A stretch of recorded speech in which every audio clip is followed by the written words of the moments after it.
चित्त शुद्ध असेल तर चिंतन करतं, पण चिंतन कोणाचं करायचंय? देवाचं. देव कोणता? तो हा विठ्ठल परवा, तो हा माधव परवा. कोणता देव? तो देव सावळी सुंदर रूप मनोहर, त्याचं चिंतन करायचं.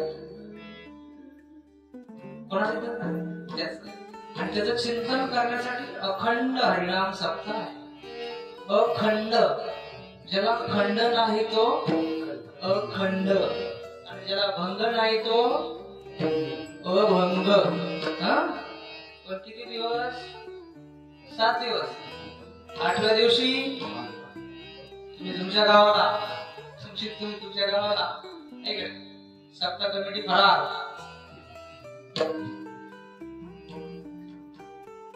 चिंतन घडेल का?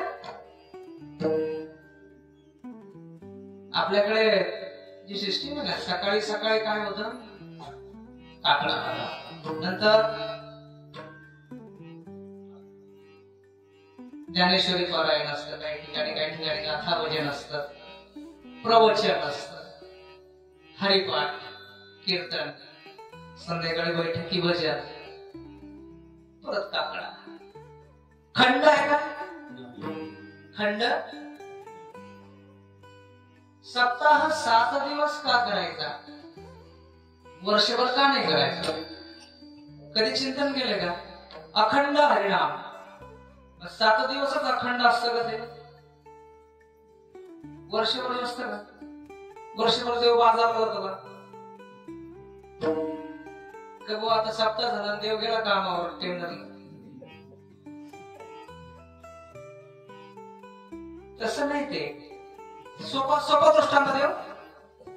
आपण भाताचं रोप टाकतो ना, भाताचं, बरोबर? तर रोप तयार झालं, काय करतो? आणि काय करतो? उपटलं, मग ते फेल झालं का? सप्ताह संपला, मग सप्ताह फेल झाला का? हा सप्ताह इथला संपला, अंतःकरणाचा चालू राहिला पाहिजे.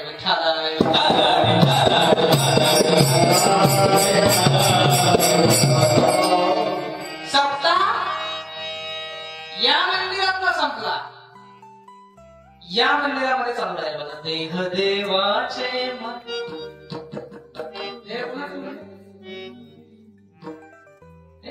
देहाशी तिजू हृदय बंदी. घड्याळ पुढे गेलं